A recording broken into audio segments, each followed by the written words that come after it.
guys, welcome to my channel. My name is ReadingBear and I hope you are ready for some more stories. And today, we'll take a look at some new entitled people content. If you enjoyed my content, please don't forget to subscribe to my channel and post some bear emojis in the comment.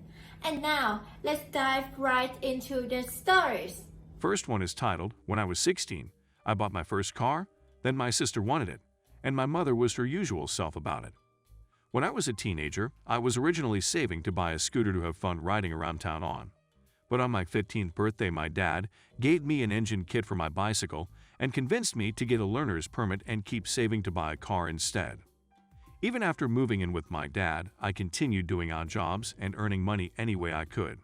But my dad asked his brother, my uncle, to teach me to drive because he worked as a driving instructor for a while in the 90s.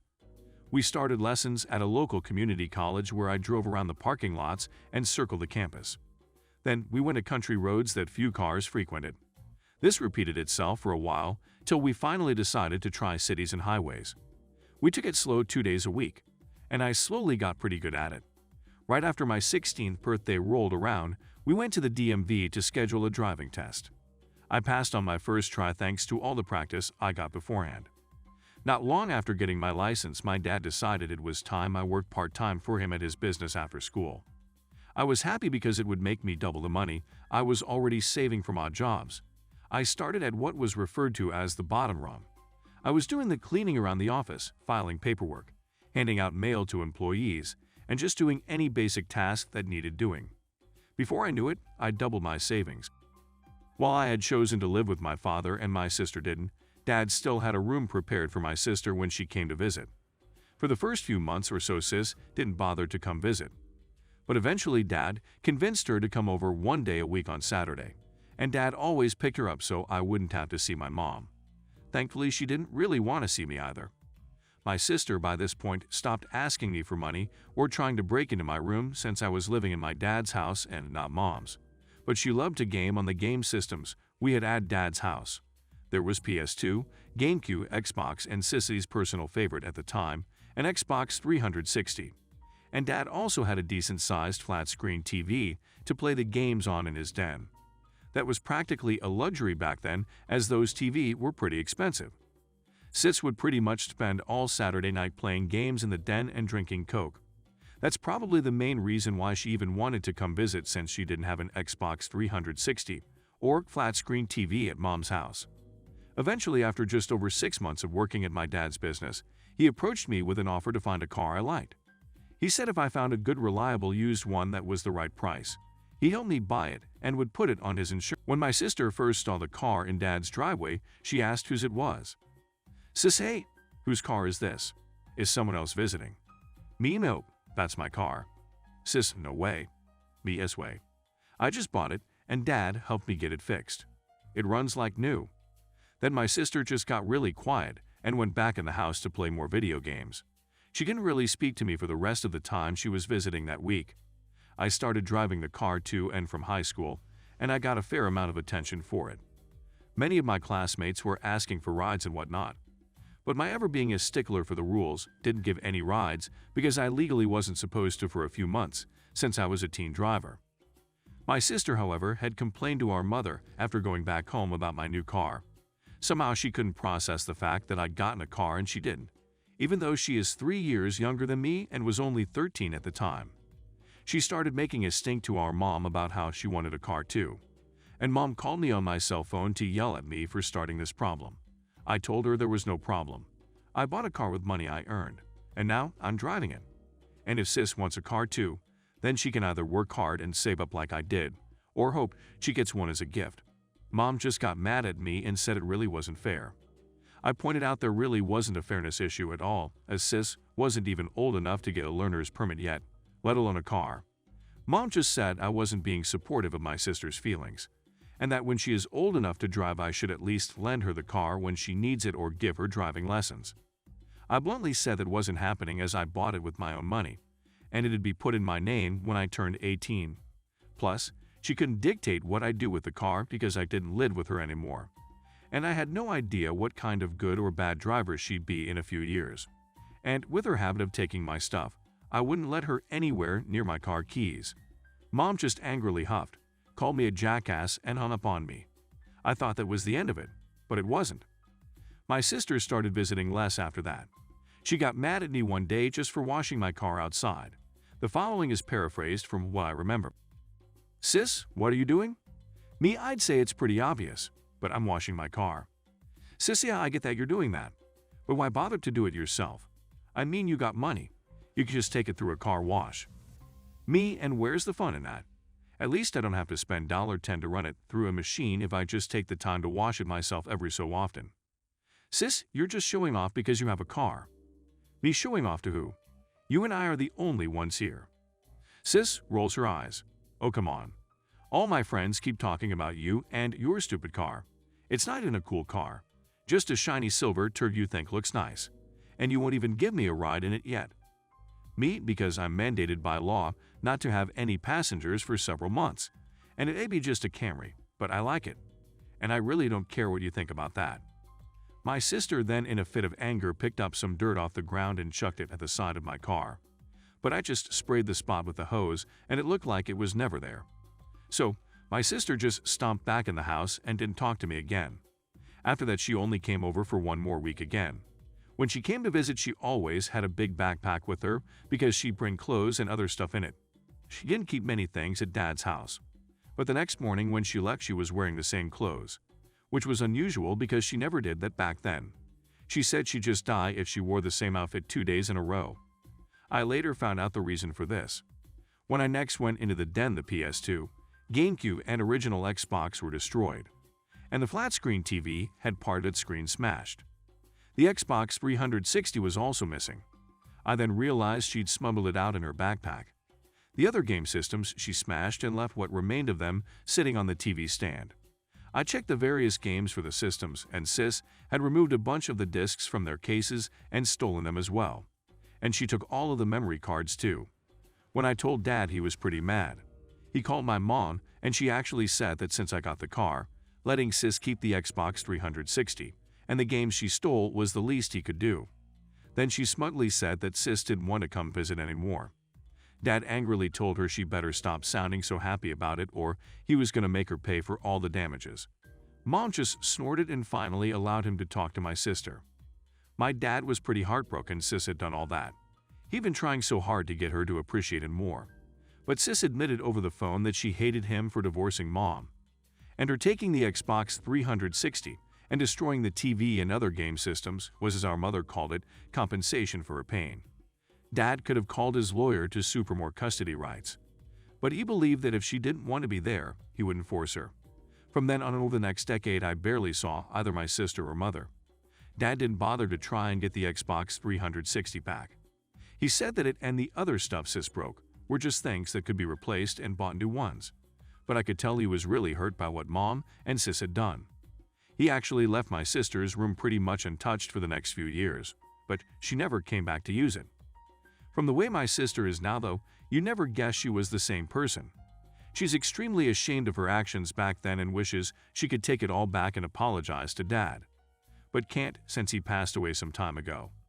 We visited his grave recently, and she cried over it. I'm really not sure how to end this story. I don't even have a moral quip or something to say. Next one is titled, "Oh, I had an accident in your car, but it was the car's fault."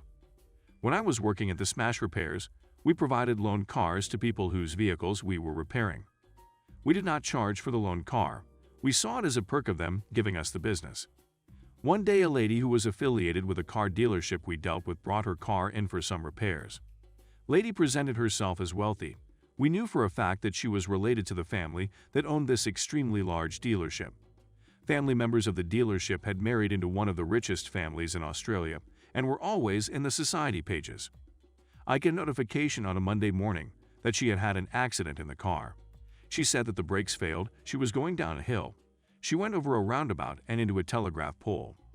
We get the car picked up and ask her to come in and complete a claim form so we could submit it to our insurance company. I sit down with her and we complete the form. Usual standard questions. Had you had anything to drink? Yes. How much? 2 glasses of wine with lunch. The accident happened at night, etc.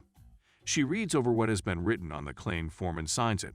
confirming that this is her recollection of the incident.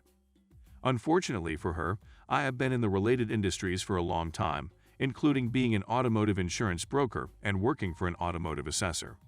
Something doesn't sit right with me, so I tell my boss we should apply for a copy of the police report as the owner of the vehicle.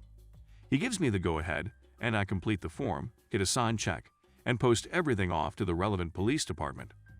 The police report comes in. Her blood alcohol level was 0.13, almost 3 times the legal limit. The officers on the scene had noted that she was unsteady on her feet and slurring her words. Not knowing whether this was because of the accident or something else, they arranged for blood to be drawn at the hospital. This was done 30 minutes after the alleged time of the accident, so it would only have gone down from what it was when the accident occurred. This means that our insurance company is not going to pay out, as she was breaking the law by driving under the influence. Now, I arranged for an assessor to provide us with the pre-accident market value on the car, which came in at around $8,500. We sent her a letter of demand. She has boasted of her wealth to everyone. She was one of those, "Don't you know who I am and who I am connected to?" type of people. She is furious when she finds out that we had the police report. She expected to lie on the claim form, pay $500 excess, if she couldn't talk us into waiving up because of her connections, and the insurance company would pay out. I knew that the claims division of the insurance company would ask for a copy of the police report. It is standard procedure, and if we had submitted a false claim, we would have been in trouble. She had also burnt her bridges with the family, and they were not prepared to bail her out, and she was the type of person to live beyond her means. Her solicitor contacts us, and to keep on good terms with her family, who gave us a major amount of work, we agreed to reduce the payout to $5,000. And she had to pay that in installments of $100 per fortnight because she couldn't afford anything else. And each fortnight there would be a snarky note with the check about how we should have just put the claim through insurance. Next one is titled "Racist Lady Had a Really Painful Experience." Not my story, but my friend's story. So my friend works at a coffee shop in the middle of a city, so it's always packed. Naturally, there's going to be a few entitled people who wants a refund because their coffee is too hot or the coffee is sweet, etc. So on this particular day, one of the chairs on the table outside the shop was looking like it was going to break, and my friend, who we will call Joel, was supposed to replace it, but before that an entitled woman came in with 2 children running around and screaming. This was your average entitled mom, snooty, fake jewelry, fake tan, and soccer mom haircut. The moment she went and she snapped her fingers at my friend and said, "Come here, Ching Chong."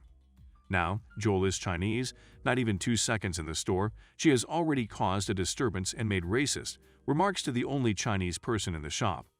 Then Joel was forced to serve her. She made her order, then told one of her kids, "People like him work for us, so we can get better jobs," not knowing that every other barista in that store is her same race. The other barista took on Joel, so he didn't have to deal with more racist remarks, and the moment her blind but saw a barista with the same race as her, she freaked out. We didn't know what she was saying, but it was something along the lines of "let his kind do the work." After the whole tirade, they finished making her coffee. She took it looking all smug like she won. Then she went outside to sit on the broken chair. The moment her butt touched the chair, the legs broke off, and she went flying back holding a cup of hot dark coffee.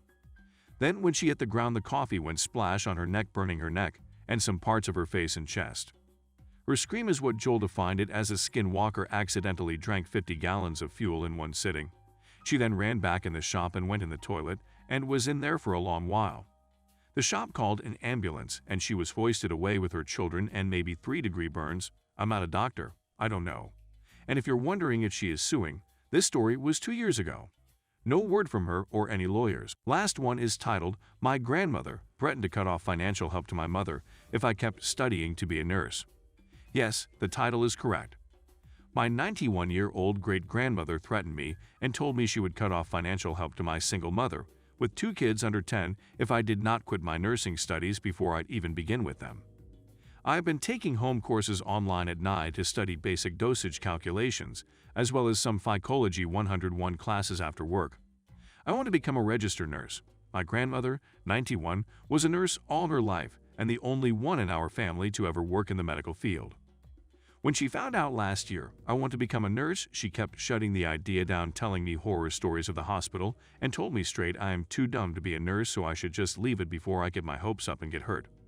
I, however, am still going despite her objections. but I just keep quiet about it around her. My mother is 100% behind me on this and is being super supportive. She helped me send my application in for next year actually, and she said she will help carry the cost too. She loves the idea that her only girl wanted to become a nurse and is proud of me for going for it.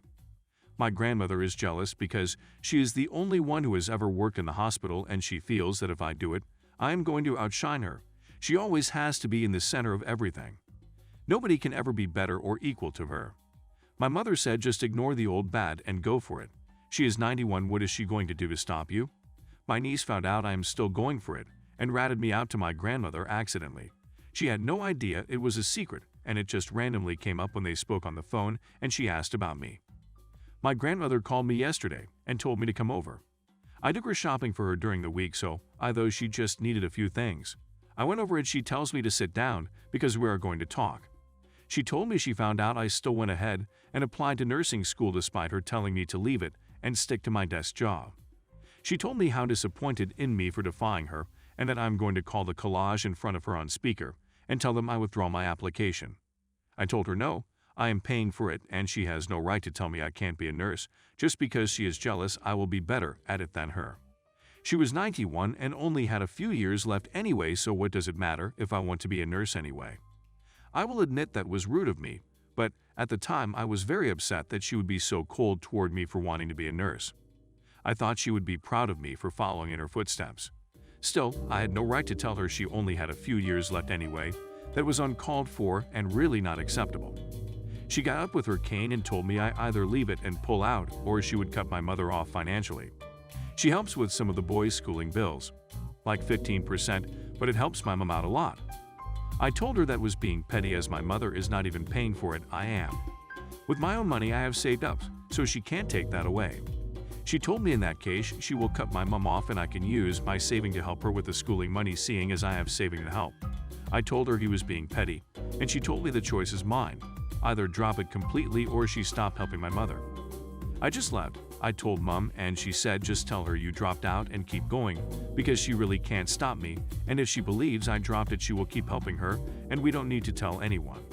I can just say I got another job in the city if anyone asks why they struggle to reach me and why I am busy at weekends.